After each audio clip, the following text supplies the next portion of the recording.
Today we'll be talking with an artist who lives and works in Silver Point, Tennessee. He's been working in glass for over 25 years and is world renowned for his millefiori paperweights. His name is Damon MacNaught.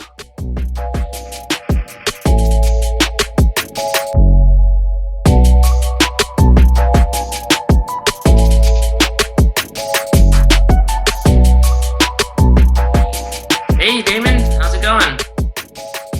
Doing pretty good, Eric. Glad to be here today. Well, thank you so much for making the time. I know it's not easy, and I think that everybody will be super excited to hear from you and see from you and see what's up. So to hit things off, why don't you tell us a little bit about you? You know, how you got started in glass. You know, your history.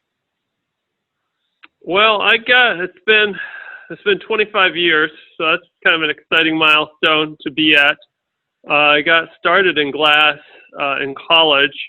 We had a glass program that was sort of an offshoot of our ceramics department in upstate New York at Hartwood College. Okay. And I'd always been drawn to the arts. You know, I thought in some fashion I wanted to pursue the arts, and glass sort of just happened to be there, and I decided that it would be a good elective to take. And it wasn't offered as a major, but I think by the end of my college career, I had taken as many classes in glass as I had in sculpture, and which was my major. Okay. And just loved it. Like once it got started in the process, I just had the opportunity to work in a few local shops, which I had no idea were in the community that I grew up in Oneonta, New York. And so I really felt like the stars aligning, being able to go to work, practice what I like doing, come back to the university, experiment with what I'd learned at work, and vice versa. So when you got done with college, did you kind of like make the jump into like full-time artist, or how did that, what happened after college? Yeah, I think when I finished up my undergraduate degree, that would have been back in 97, I went and worked at a few different hot shops and was trying to sort of navigate the next step. I knew I wanted to be involved in glass at that point, and found myself down in Brooklyn, New York, and ended up at Urban Glass, where I worked as a technician for probably a year, and really kind of got to see and meet who's who in the New York glass art scene, and that was a pretty cool experience. I didn't do a lot of making at that time, but I think just being immersed at the facility, helping other artists realize their work, at that point, I felt like being a sponge. You know, when I came back to making my work, I just noticed that my skill set and, I was capable of a lot more just by being in the environment, just by observing people who with much better skill sets, much better hand skills with the glass. And so after I worked at Urban, the opportunity came up to come down here to Tennessee for a residency at the Appalachian Center for Crafts here in Smithville, Tennessee. Okay. And so that residency provided me with a place to live and access to a glass studio for 2 years. And awesome opportunity just to develop my skill set. And I feel like, glass in particular, the learning curve is a lifelong learning curve. There's always another plateau to ascend, and doesn't kind of squarely fit with that 4-year degree idea of like, okay, now you're ready to go, be professional. And so the craft center, having that extra time and being surrounded by some really talented individuals, I think helped move my skill set forward and develop professionally. I see. So you said that you first studied sculpture. I mean, paperweights are essentially, sculpture, they're glass sculpture. So was it back in college at the 4-year, or when did paperweights come on your, when did they get on your horizon for you, and when did you kind of start making paperweights, or what brought you to that? It depends what type of paperweights we're talking about. As far as decorative gift weights, I think it's one of the first forms you learn to make when you're in school in a glass program, and I certainly made thousands and thousands of decorative gift weights. Mm-hmm. as far as the millefiori paperweights I make now, it really wasn't until meeting Jim Brown, which would have been back in like 2000, maybe 99. Okay. I met Jim Brown at the Appalachian Center for Crafts, and Jim sort of stood apart. He was, you know, most of us in the program were fairly young. Jim had just retired and, you know, had this passion about these paperweights and laser focus on what he wanted to do. Sure. And I think on some level, I just really respected, you know, that drive that he, you know, he knew what he wanted to learn. And I think most of us were like fishing, trying to figure out, you know, where we would land, what it was that we wanted to say in glass. And so that was 99. I kept in touch with Jim and sort of watched his progress. And it wasn't until 2009 that I actually tried millefiori because of Jim. I had moved back to Tennessee after getting my master's degree in sculpture in Illinois at Champaign-Urbana, and wanted to establish my studio. It was time. After my master's, it was time to settle down and move forward. And I'd been building my hot shop for the previous decade. It had been scattered across many states, and you know, it was just time to assemble it and get making work. And so settled on Tennessee, and Jim lived a half hour away, and so he was sort of my community at the time. This would have been 2009, 2007 is when I moved back to Tennessee. And so Jim wanted to get together and work, and so I had him come to the shop, and of course he wanted to make paperweights. And so, you know, finally I was like, yeah, sure, let's make some paperweights, Jim. You know, I just wanted him to come over, and the rest is history. I mean, for the last 10 years I've been making weights, and just in the process when Jim came over, when we made some weights, just clicked, really enjoyed it. I work by myself here in the shop, and the way Jim works with his process is solo for most of the time. And so it fit the time, fit where I was in my glass career. And so I sort of brought 15 years of previous experience to paperweight making. So I think that really helped accelerate my learning curve with the material. Absolutely. So you specialize in millefiori paperweights, is that right? Or do you dabble in any other types of paperweights? Mostly, I mean, I would say I'm a millefiori paperweight guy. I have learned to do the lamp work encasement. I do lamp working just sort of as a side hobby. I sort of pursue, I think because of my teaching, pursue different avenues of glass, be it kiln forming, be it lamp working. I teach the neon program at Cumberland University. And so I'm always involved in some facet of glass and teaching it or creating it. So I think all of that comes back to inform what I do here in the studio, which at this point is primarily paperweight making. However, I do have other lines of work that I make and market. You know, Christmas ornaments, pumpkins, just giftware that I bring to local markets, and that there just seems to be an insatiable appetite for. Sure. So tell us a little bit about, well, I see you're in your studio. You mind giving us a quick tour and, you know, letting us know, you know, give us a kind of behind. Yeah, I certainly can. Let's flip our camera around here so you guys can see what I'm looking at here. So a lot of this is mess. Obviously, we are in a special time right now. Sure. So as of March, I shut the door and walked out of the studio. Mm-hmm. And I'm pretty confident at this point I'm just gonna finish the rest of the year off taking it off. So this will be 1 year of not working in the shop. Wow. Which is a little strange, but I sort of hit my 10-year milestone this past year in paperweight making, and it's okay to take a year off. There's still so much I want to say and do, but with the way the pandemic is going, the economy and the market for paperweights right now is just not where it should be. A glass studio is expensive to run, so it's hard to justify having it on. Right. Also, I'm, as you know, Eric, I'm doing remote learning with my children at home, and so that's what I'm doing from 8 to 4 every day with my 2 children, Phoebe and Winnie, who are in kindergarten and 2nd grade. So I feel like I'm catching up on the basics. I'm going to school again, and then I teach in the evening. So I still have the opportunity to be creative. Sure. So some of the stuff we have here is I'm a hoarder at heart. I don't want to throw anything away.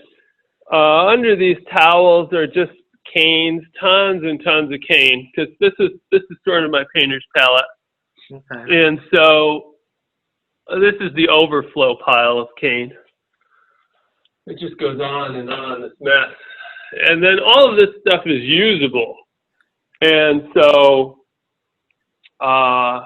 like I said, it just sort of keeps going. Over here is where I do most of my work. We've got, the studio is like a time capsule, because you can see, like, this was what I was working on the day before I left the studio in March.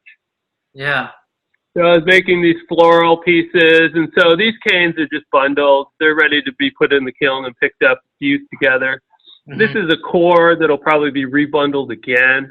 Mm-hmm. And I have a feeling that this bundle of canes here is going to be an alternating one.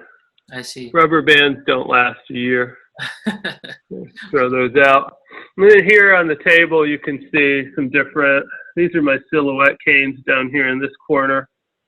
And so different components for different, there's George Washington, my Tennessee TriStar. How long would, like, these silhouette canes, like, how long do they last? I mean, just on average, I know they last forever, but how long before you would run out of it? Well, they are archival.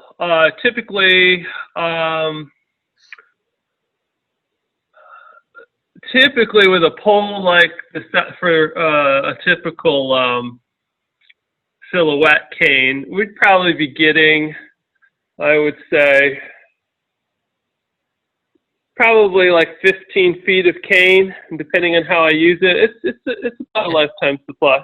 It's a long time. Yeah, it's a lot of. So here's where I do all my main work station, and like I said, when I come to the shop in the morning, mm-hmm. This towel gets thrown away. And then there is rhyme to this chaos. And I have simple canes over here on the, which my left, mm-hmm. And over here on the right are all of my complex canes, and so here we have a sort of a cliche rose, if we can get that in focus. And, I've got my nippers and my tweezers and my metal molds. And, I basically look at what's available in terms of the inventory from my cane pulling. And then I start to realize some of the ideas that I have floating around about what can I make in terms of paperweights, whether it's a specific style that someone has asked for or a style I would like to pursue. And then from there, it's sort of a springboard. Typically, you don't make one of anything in the shop. The failure rate's fairly high, not necessarily because of skill, but just because something goes wrong. There's so many different variables to get from the cane work here to a finished paperweight and have it be free of flaws, or something is in the glass, or something didn't work out, or a color didn't work nice next to another one. So a lot of what we do here is experimentation. Would you say that you build the paperweight around the cane or the millefiori, or do you build the millefiori around the paperweight, or does it go kind of both ways, I guess, inspiration-wise? It goes both ways. I think that I'll come over here to the shelf and look at some of the stuff in here. So these are some of the finished pieces. So in a typical way, it's like I'm looking and sort of responding to the design. Mm-hmm. And so a lot of the time, I'm responding to things that I might be teaching at school. So I'm teaching 2D design. I'm thinking about pattern, thinking about color, thinking about shape, movement within a piece.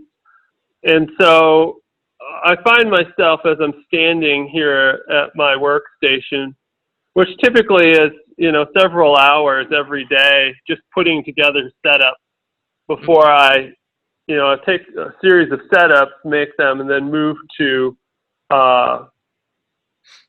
I'll move to the hot shop to make those pieces each day. So it's sort of like a machine. I wear a lot of different hats and try to develop the work. So I find myself sort of practicing for what do I need to teach that night. I see. It's all interrelated. I mean, it's all based on the art. So how does that affect my paperweights? What have I said before? What's historically been said? And how can I add to that canon of paperweight history? How can I innovate within the tradition? And bring my own voice, my own style to paperweight making. So I think those are some of the things that go on. A lot of times it's just try something new. As I'm sitting here making, millefiori setups, it's, well, what haven't I done? What's on the table? What do I need to make cane-wise? So on a typical studio day, I'll come in and turn on the equipment, which takes a couple hours to warm up. And then I get to work building the millefiori setups that I'll make that day. And the setup. And then I'll also stock the kiln with cane setups, so I can keep more inventory of cane coming, because I can't make the work unless I have more cane. So yes, it looks like there's a lot here on the table, but it's a consumable. I burn through it, and so I'm wearing a lot of different hats in terms of preparing. And then once all the paperweights are done, come out of the kiln, I typically will cold work them all at once. And so we come over here, I quickly show you where I store my paperweights. So we've got these chests of drawers. This is where I do my lamp working. This is my lamp working station here, and clutter station. But typically I'll put, the paperweights as they start to come out. I'll throw them in these drawers, and so this is sort of holding pattern as I'm, finishing them. There's a cat that lives in the studio, and so the cat has a tendency to break things. And so this is just a good way to keep everything safe. This drawer here, some of these are very heavy. This is everything that needs to be faceted. So there's a lot of work to do there. And it's just part of the process, So there's no end to the amount of work that can happen here in the shop. What is it about paperweights that keeps you going? Why do you, you've been at paperweights for, 10 years, or more. Yeah. So what is it that kind of keeps you coming back and keeps that, keeps you more excited to get up every day and still make another one? Well, I think the material one is, glass is just it's magical material. And so that alone, having the opportunity to come to the shop and realize work in glass is just amazing. So I feel very fortunate to have this is an opportunity to be creative within, the world of glass. And as far as the paperweight, I think after, trying to figure out what it is that I wanted to do in glass, I think so much of it goes beyond what I do here in the studio. So much of it's the history, the community, the connection with folks who have an interest in paperweights. And those connections and that interest aren't necessarily there, say, in vessel making in glass, or, it's the passion isn't there that surrounds paperweights. And so I think a lot of that drives what I do here in the shop, because I'm excited, other folks are excited, we have conversations, and those conversations I have with paperweight enthusiasts help inform and shape the work. And so it's really a lot of collaboration. And so as I look at other artists and other makers, be it paperweight makers or glass makers or mixed media artists, any artist in general, I'm often looking at, what are they doing? how can I learn from that opportunity? And I think a lot of this comes from my teaching. It's like the opportunity to move my work forward is always there if I'm open to the experience. So when I'm talking to collectors or, a fellow paperweight maker, often, it's, the opportunity is there to move the work forward if you're open to it. Yeah. And so someone might suggest trying something, or did you ever think about it this way, or have you ever made this style of weight? Mm-hmm. And so, it's the list of things to explore is endless. Sure. And so I really feel like, my time as a maker is so small compared to what needs to be explored and what to get done. So on that note, I make lots of lists. The studio is full of these lists. What do I need to do? Are they like what colors do I need? What cold working needs to be done? And so everywhere I look in the studio, there's more lists. So I just get to work and check everything off the list and make another one. That's kind of how I work too. What? Yeah, I mean, it's a good sense of accomplishment. Break down these large issues and have at them. But I mean, so at this point, we started off by saying, I'm 25 years into glassmaking. I imagine I'm pretty much at the halfway point. Mm-hmm. It's an exciting spot to be in, just in terms of my confidence in my ability to realize different ideas. Every year the glassmaking becomes easier and easier. To the point where the R&D development of new work is very rapid. Right. And so that's sort of an exciting spot to be at. And so as I imagine, being involved, I imagine 50 years in glass will be about the span of my career. So we're only at the halfway point, but with that in mind, it's time to get to work too. So this may be a really good, break year right at the midway point. Well, it's exciting to think that you still have another half. I mean, you've put out a lot of really, really amazing and really beautiful things, and we're so grateful that you're part of this, part of this community, and you're able and willing to build this beautiful art with your hands. And thank you so much for sitting with us and sharing a little bit about who you are and how you do things. And I really appreciate your time today, Damon.